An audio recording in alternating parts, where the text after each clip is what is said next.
Hello guys, welcome back to another episode here on African Confessions. The following message that you are going to be listening to, it comes from a translation of a message that was sent to me by one of our dear brothers. He was saying that he is currently based in South Africa.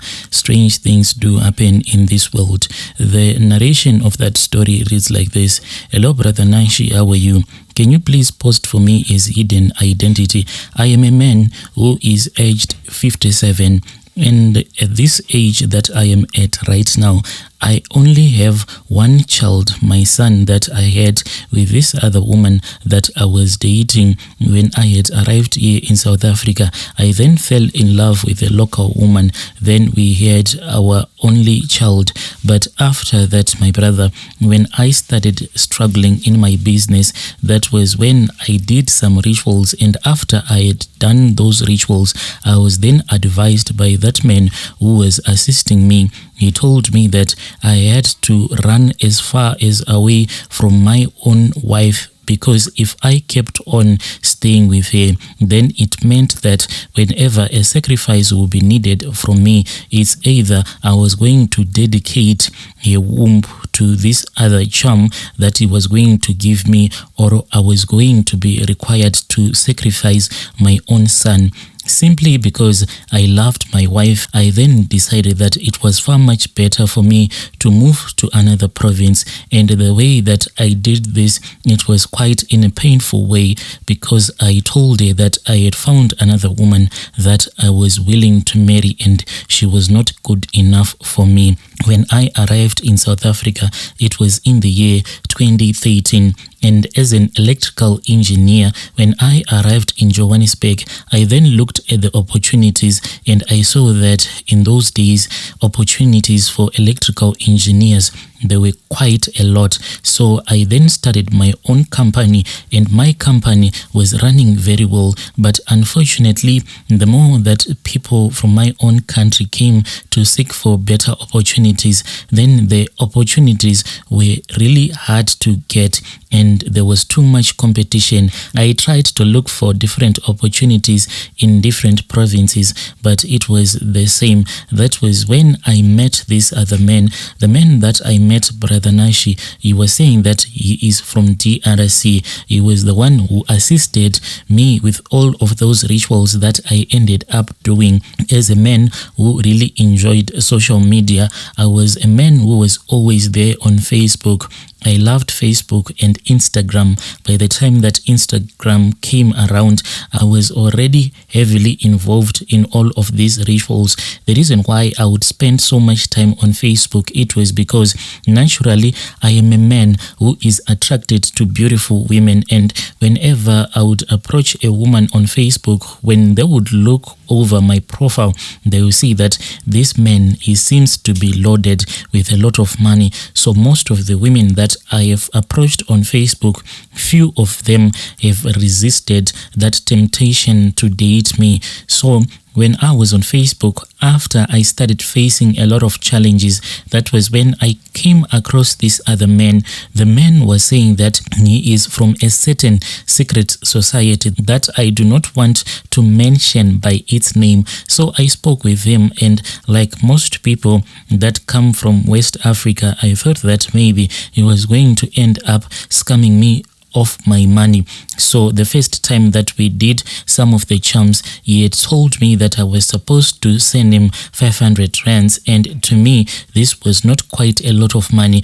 I was like someone who was just testing the waters, wanting to find out if I can trust this man. So I went to ShopRite and I sent that 500 rand to him. He told me that he was going to call me late at night, and I had to keep my phone on at all the times. So when the evening came, I went to bed, and I think that it was somewhere around 1 a.m. That was when I received that phone call from that same man that I had met on Facebook. That man then gave me some instructions. He said that if you want to see that indeed I am a true man who is going to give you great wealth, I want you to go outside right now. So I then went outside. My brother, I do not know what kind of an animal that I saw standing in the street. At that time, when I did all of these rituals, I was staying at this other location. So on that evening, the streets were quiet. I remember that when I went outside, I was afraid that maybe I'll end up getting robbed. I went to a place where I could hide myself so that no one could see me whilst I was talking on the phone. But the creature or the animal that I saw after that man had told me that he wanted to show me that indeed he was a man who had been sent by God to give me great wealth.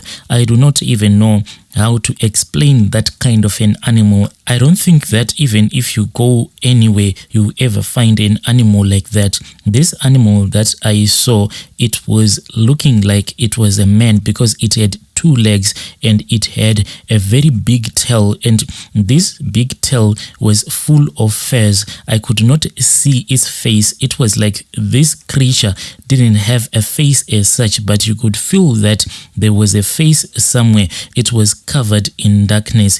So my brother, after I had seen everything that I had seen, that was when that man asked me to send him some of my pictures. So I then went on Facebook and I sent him some of my pictures. He said that the pictures that I had sent him, they were not clear enough. So what I did, I then went to this other shop. They had a lot of cameras there. After they had taken those pictures, they sent the pictures to my phone. I then sent those pictures to that man whom I had met on Facebook. He then told me that he was staying in Free State, and at that time I was staying in Johannesburg. So I had to travel and meet up with him. When I arrived at his place, my brother, it was such a great sight to see because that man's house was quite a very beautiful house. Yes, there are rich people here in South Africa, but I don't think that there is anyone who is as rich as that man is. He is quite a rich man. So when I arrived at his place, this man, he stays in something that looks like a big estate. He built his beautiful house by the farms, and when you enter at the place where he stays, there is a security. Once you have gotten to his house, there is another big wall that is full of security wires and big dogs. Then after that you are made to wait for him, and after he has given the go ahead, that is when they will allow you to get inside his property. When I had entered into his property, my brother, I was shocked with everything that I saw because a lot of people were there inside his properties. Beautiful cars that I had seen in this other car park. It is a very big shed. There were a lot of beautiful cars, your BMWs, your Audis, and